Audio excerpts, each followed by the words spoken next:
بسم اللہ الرحمن الرحیم۔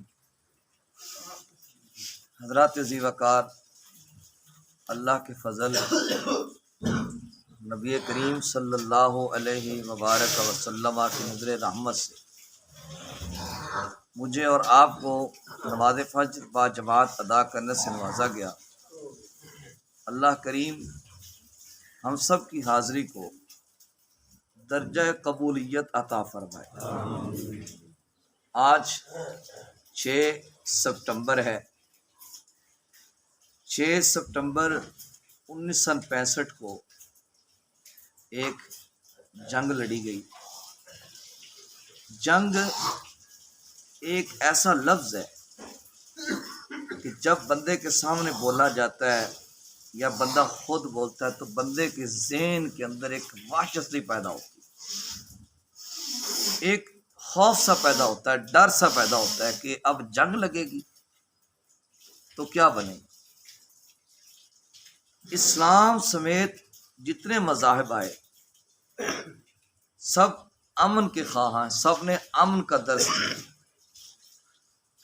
لیکن بعض دفعہ اپنے وطن کی حفاظت کے لیے جنگیں بھی ہوں۔ کیوں؟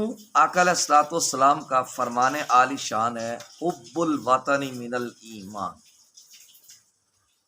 وطن کی جو محبت ہے وہ ایمان کا حصہ ہے۔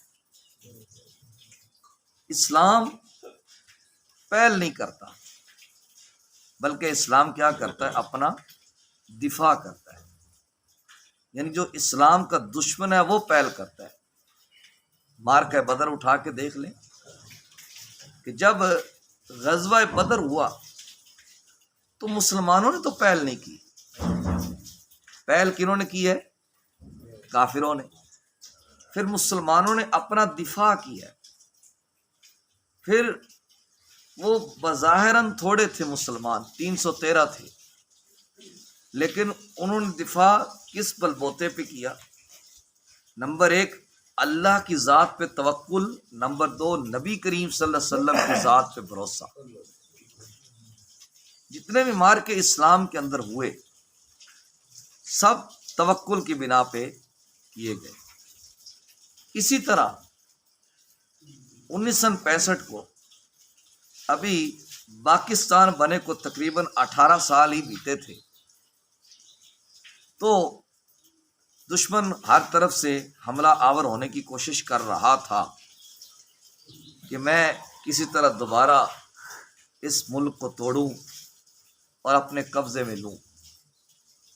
لیکن جب اس نے دیکھا کہ میں کسی طرح بھی کامیاب نہیں ہو پا رہا تو پھر اس نے بڑے بڑے شہروں کا پلان کیا۔ ٹھیک ہے، اس کے اندر لاہور ہے خاص کر کے، اور دیگر جو بڑے بڑے شہر ہیں ان کو اس نے ٹارگٹ کیا کہ میں اگر ان کو فتح میں نے کر لیا تو باقی ملک میرے لیے توڑنا آسان ہو جائے گا۔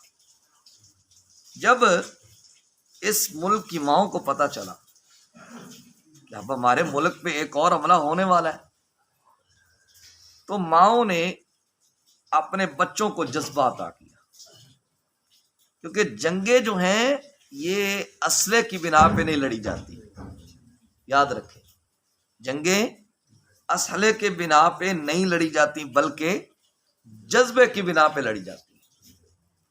کوئی بھی بندہ کام کرتا ہے، کسی بھی چیز کا مقابلہ کرتا ہے، جب تک بندے کے اندر جذبہ موجود نہ ہو تب تک وہ اس میدان میں کامیاب نہیں ہو سکتا۔ تو ماؤں نے، پاک ماؤں نے، جو تہجدیں پڑھنے والی مائیں تھیں، اللہ کا قرآن پڑھنے والی مائیں تھیں، انہوں نے اپنے بیٹوں کو ایک ہی بات کی کہ بیٹا اپنی جان کی پرواہ نہیں کرنی بلکہ اپنے وطن کی پرواہ کرنی ہے۔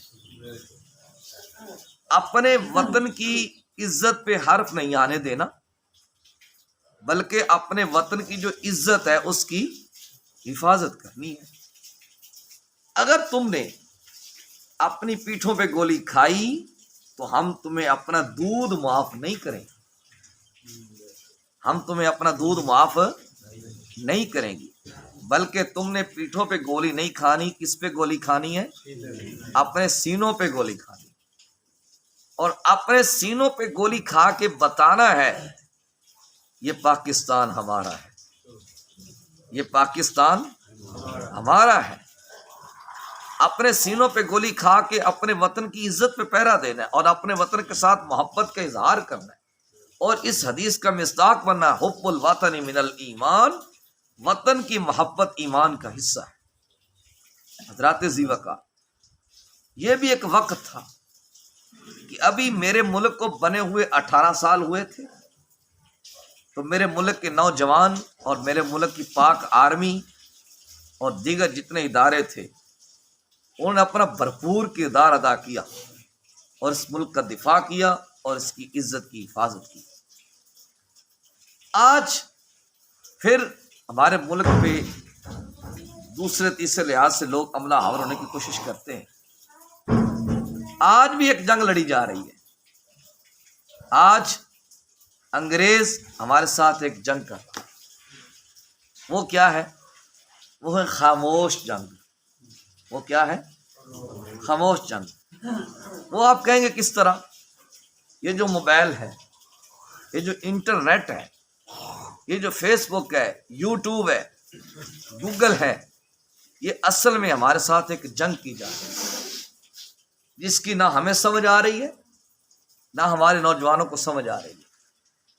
اس کے ذریعہ سے فحاشی عریانی عام کر کے میرے نوجوان کی جو سرگرمیاں ہیں اس کو تباہ کیا جا رہا، اس کی جو اندر کی قوت ہے، جو روحانی قوت پیدا ہونی تھی، اس نے قرآن پڑھنا تھا، اس نے حدیث پڑھنی تھی، اس نے رسول کریم صلی اللہ علیہ وبارک وسلم کی ذات پہ اسلام کے نغمے پڑھنے تھے، اس سے اس کو دور کر کے فحاشی عریانی غلط فلمیں ننگی تصویریں دکھا کے اس کے اندر کی قوت کو ختم کیا جا رہا، اور انگریز ہم پر اپنی چھاپ لگا رہا ہے اور ہم اس کی چھاپ کے نیچے آ چکے ہیں۔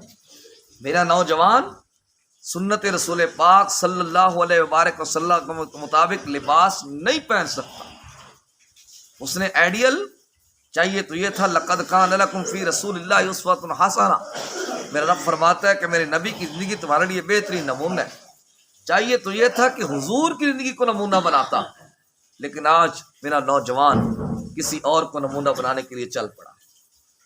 آج تہذیب ہماری ختم ہوتی جا رہی ہے، اور آپ دیکھ لیں لوگ گیموں پہ کتنے روپے برباد کر دیتے ہیں، لاکھوں روپے کے لوگ شرط نگاہ کی گیمیں کھیل رہے ہیں۔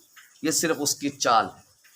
پہلے اس نے علماء کا وقار ختم کیا بر صغیر سے، حالانکہ علماء وقت کے قاضی ہوتے تھے، علماء جو مساجد میں نمازیں پڑھاتے تھے یہی عدالتیں لگاتے تھے، یہی فیصلے کرتے تھے، لیکن پہلے اس نے کیا کیا؟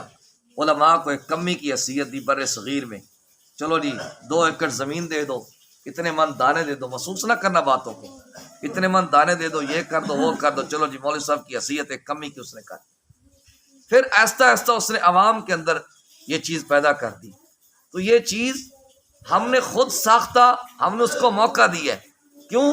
مساجد ہم نے خالی کر دی، برائی کے اڈے ہم نے برباد کر دیے۔ اس لیے ہمیں اپنے کردار پہ توجہ دینے کی ضرورت ہے۔ اللہ ہمیں ہمارا کردار صحیح کرنے کی توفیق عطا فرمائے، اور اللہ ہمیں جذبہ جنگ عطا فرمائے۔ صلی اللہ تعالی علی حبیبہ الاعلی سید الانبیاء محمد وعلی آلہ واصحابہ اجمعین برحمتک یا ارحم الراحمین۔